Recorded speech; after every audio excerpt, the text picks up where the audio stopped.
Donc bonjour à tous, donc comme vous a dit Françoise, donc on est deux Mathieu, on est associés, on est dans le Finistère, hein, on est en presqu'île de Crozon. Donc en production on fait beaucoup de rosiers et on fait aussi pas mal d'hortensias, on fait pas mal de variétés d'hortensias. Donc après, nous ce qu'on voulait expliquer, donc là on va expliquer un peu les généralités sur l'hortensia. Donc premièrement, la notion d'hortensia et d'hydrangea. Donc il faut savoir que tout ce qu'on va appeler hortensia, donc c'est le terme générique, c'est le nom français de la plante. Donc à la limite on peut tous les appeler hortensia. Au niveau botanique, qu'est-ce que va être un hortensia? Un hortensia, c'est ça. Voilà, c'est une boule. C'est une fleur qui a c'est une fleur en boule, en forme de boule. Tout ce qu'on va appeler hydrangea, donc qui est aussi le nom de latin de l'hortensia, ça va être ça.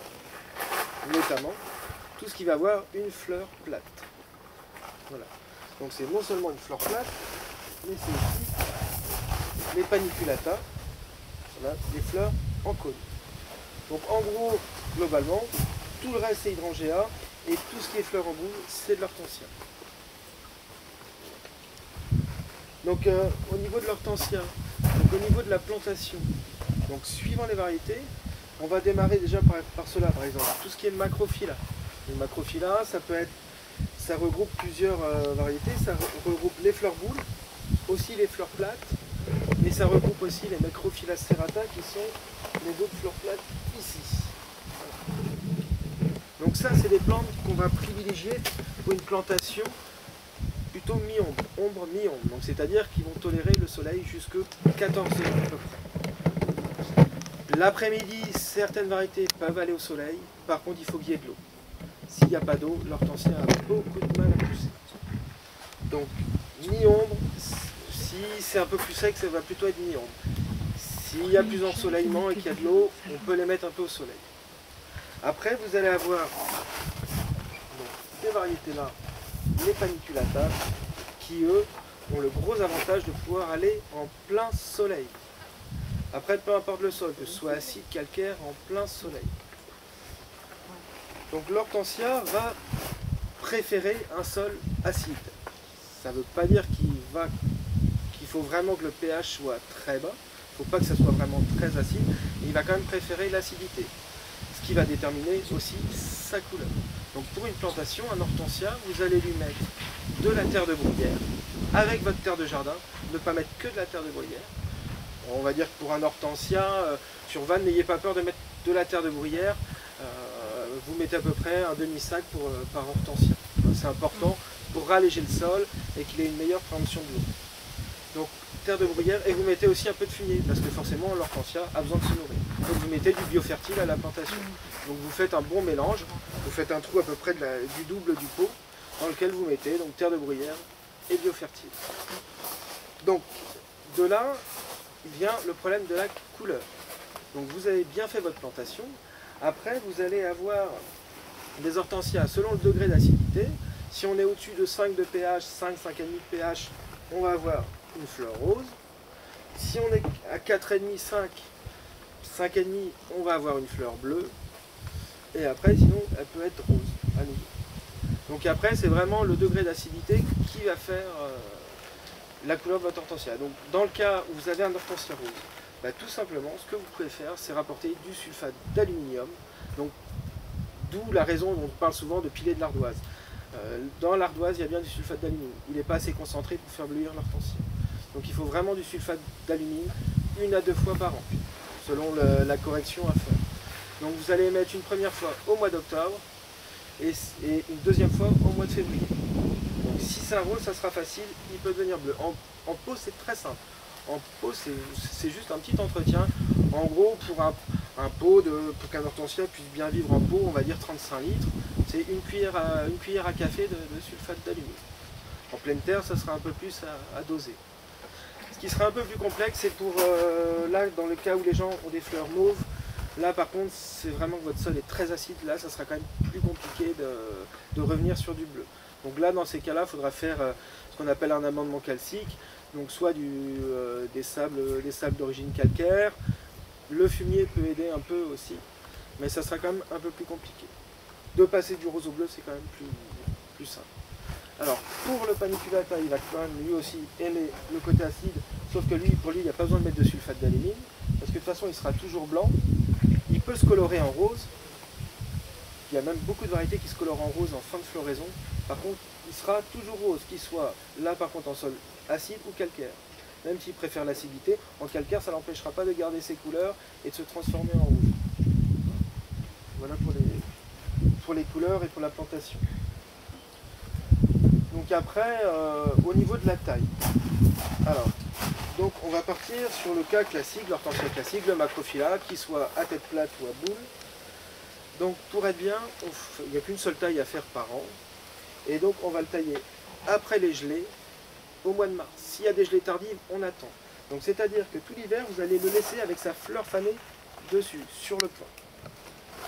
Une fois que la fleur, donc on arrive au mois de mars, les gelées sont passées, donc pour le tailler, ce que vous allez faire, vous voyez, il y a un premier étage sous la fleur. Là, il y a un premier étage, deux premières feuilles. Et ben, on ne va pas tailler à ce premier étage-là, on va descendre au deuxième. Pourquoi? Parce que au niveau du premier étage, les pousses qui vont venir ne porteront pas de fleurs. Elles feront que la pousse. Donc il faudra attendre encore une année supplémentaire pour qu'ils fleurissent. Donc du coup, on va tailler au deuxième. Au-dessus du deuxième ou en dessous du Au-dessus du deuxième. Au-dessus. Ouais, juste au-dessus du deuxième. Donc ça c'est valable pour donc, les macrophylla, donc tête plate, boule, mais aussi ce qu'on appelle les bonnettes dentelles, les serrata. Voilà. Ceux-là ici. Vous voyez, les serrata. Alors le deuxième étage, vous voyez, là j'ai un premier étage, vous voyez j'ai ma fleur là, j'ai un premier étage ici, et là je descends au deuxième. Ah oui. Tu peux venir montrer juste en face du caméscope, comme ça je mettrai ça sur YouTube. Donc, premier étage. Alors attends, voilà. je vais faire un zoom. Donc premier étage, Ouais, on voit pas grand chose en fait. et là deuxième étage. Ouais, c'est comme la feuille cache, mais toi carrément ici. Je peux aider? Voilà, voilà. Vas-y, remontre. Donc alors, Alors attends. Hop, c'est parce que j'ai pas mon diplôme de réalisateur. donc premier étage, Ouais, deuxième étage. d'accord. Ouais, c'est mieux là. Ouais, ok, je te remercie. Hein. Parce qu'il y a des gens qui peuvent pas venir et du coup ils regardent ça sur internet. Donc voilà pour la taille, donc taille en mars. Alors, quelque chose qui est à éviter sur les hortensias. Si les hortensias, c'est vous qui les achetez, qui vous les procurez, choisissez bien en fonction de la hauteur que vous voulez qu'ils aient taille adulte. C'est important, pourquoi? Un hortensia, on va toujours éviter de le raser, surtout sur ce type de variété. Ce type de variété, on va éviter de le raser. Pourquoi? Parce que déjà, premièrement, quand on le rase, il n'y a pas de fleurs dans l'année.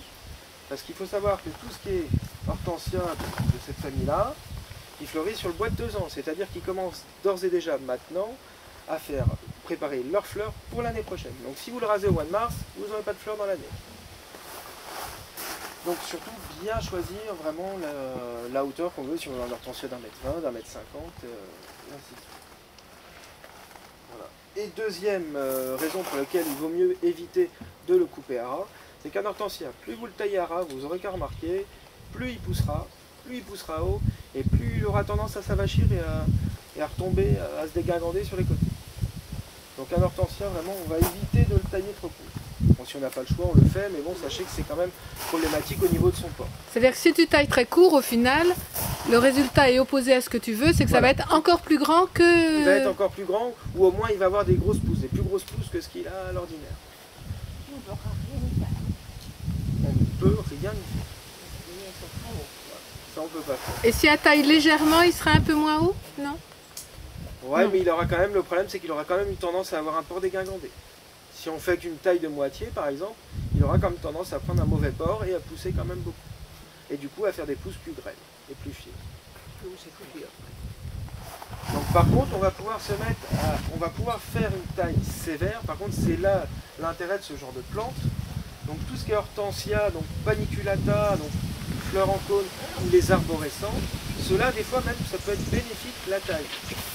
Ceux-là par contre, l'intérêt c'est qu'ils fleurissent sur le bois de l'année. Donc c'est-à-dire que si vous le rasez au mois de mars, il fleurira quand même dans l'année. même si vous le taillez, ici, même s'il fait 2 mètres de haut, vous le rabattez à ce niveau-là, il n'y a aucun souci, il va quand même fleurir dans l'année.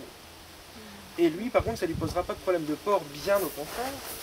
On a beaucoup de variétés qui ont des fleurs tellement importantes qu'ils ont du mal les premières années à faire du bois dur.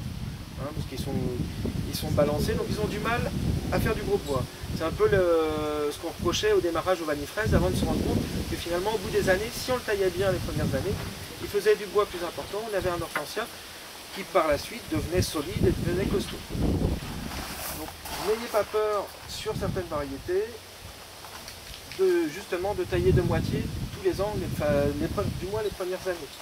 Voilà. C'est pareil par exemple pour les arborescents. Hein, les arborescents style Annabelle, c'est pareil. C'est des variétés, il ne faut pas avoir peur de les retailler de moitié les premières années. Ça vous permettra toujours de créer entre guillemets, le corps de l'hortensia. Quand vous dites choisissez bien l'hortensia, si vous voulez une certaine hauteur, alors ça veut dire quoi concrètement? Je vais par exemple prendre un hortensia, je veux un hortensia d'une certaine hauteur. Ouais. Ça veut dire quoi concrètement? Il suffit de demander à votre producteur la hauteur que va prendre l'hortensia à taille adulte. Ça dépend des variétés, quoi. Ça dépend des variétés. Seul le producteur saura en fait. Ouais. Non seulement la variété, des fois ça peut être aussi le terrain aussi qui va influer aussi sur la hauteur de la plante. Mais globalement, allez à 50 cm, 1 mètre près, à part vraiment des variétés très poussantes, vous resterez à peu près à la hauteur à laquelle il est donné. À part une ou deux variétés, type par exemple Matilda Gudgies, qui sont des variétés très très poussantes, qui peuvent aller très haut et qui peuvent rester basses. Bon, mais sinon dans l'ensemble, vous prenez ce type de variété, ça c'est Blue Mice, ça c'est une variété, on sait que c'est à peu près dans les 1m50, 1m80, il n'ira pas au-delà. C'est ça vraiment l'important dès le départ, de savoir à quelle hauteur on veut qu'il atteigne taille adulte. Et les macrophylla derrière toi, là, combien? Alors ça c'est Rosita, c'est un classique, c'est 1m20, 1m20, 1m50. Donc il faut savoir que l'hortensia, justement, peu importe les familles, on peut avoir des hortensias sur toutes les tailles. Dans les paniculata, la plupart font dans les 2 mètres à peu près, les plus connues. Mais on peut avoir des variétés qui font que 1m20 de haut. Vous verrez à l'intérieur, on a par exemple une variété Silver Dollar qui va monter qu'à 1m20, qui va rester très compacte. Donc très utile pour les balcons, pour les terrasses. Pareil en hortensia, vous avez par exemple Rosita, par exemple, qui est très bien aussi pour aller en potée, parce que c'est pas un hortensia qui aura un gros développement. Voilà. Après, vous avez aussi tout ce qu'on appelle, donc, ce que je vous disais tout à l'heure, les bonnets de dentelle. Donc là, il y en a toute une série, pareil, qui sont pas mal pour aller en pot, qui font des bonnes plantes en pot, parce que c'est pareil, ils n'ont pas des gros développements. Donc il n'y aura pas besoin de les retailler, elles ne prendront pas trop d'ampleur. Donc pareil, pour une utilisation en pot, on va bien sûr privilégier la taille qu'on veut aussi, la taille adulte. Donc en pot, hein, c'est pareil, dans l'idéal, terre de bruyère, dominante de terre de bruyère avec un peu de terreau. Si vous pouvez mettre de la terre de jardin, c'est toujours mieux. L'hortensia est une plante qui aime beaucoup l'eau, donc c'est bien d'avoir qu'il ait quand même un substrat qui retienne mieux. Mais sinon, terre de bruyère et un bon terreau, terreau jardinière, c'est très bien. Du fumier tous les ans pour le nourrir? Du fumier tous les ans pour les nourrir. Alors on n'en met pas trop, hein, on va mettre plutôt avec parcimonie parce que justement, comme je disais, le fumier peut faire jouer sur le pH et sur la couleur. Donc on va mettre une poignée à peu près pour un équivalent 35 litres. Vous allez mettre ça en février, juste avant qu'il démarre. Avant de les tailler, parce que le fumier, il faut qu'il travaille. Hein, le biofertile, c'est un compost de fumier, donc il faut qu'il ait le temps de se libérer pour que la plante puisse en profiter. Les grimpants. Alors, on a différents types d'hortensias. Donc là, voilà les hortensias grimpants. Alors, qui ont quand même des fleurs relativement similaires. En général, ce sont des fleurs plates, assez vaporeuses, assez légères, qui peuvent être de taille importante. Alors ça, pour la plupart, ils vont quand même demander des expositions mi-ombre. Hein. Il ne faut pas trop tolérer, soleil passé 14 heures, voire même Petiolaris en général, il aime bien des endroits quand même assez ombragés. C'est des variétés qui peuvent, dans les grimpants, on peut avoir des variétés qui vont monter entre 3, 5, 6 mètres de hauteur. Certaines variétés. Vous verrez, on a du schizophragma à l'intérieur. Il y a d'autres variétés aussi, type sémanéi, qui peuvent monter assez haut. Donc ça en général ce sont des hortensias pour la plupart caduques, donc ils vont perdre leur feuillage en hiver. Bon, par contre très intéressant parce qu'ils ont des sortes de bois un peu liégeux, donc c'est très très joli sur un mur en hiver. Donc les supports pour les faire grimper, c'est un mur. Évitez d'avoir un mur qui est peint, ils ont plus de mal sur un mur peint. Vaut mieux un mur enduit ou un mur brut, hein, avec carrément sur le parpaing. Donc en fin de compte, eux vont monter donc, par rapport aux crampons. Hein, c'est un système de crampons. Bon, par contre, ça abîme pas les murs de joie, hein, c'est pas comme du lierre. Hein. Ça reste quand même un crampon qui est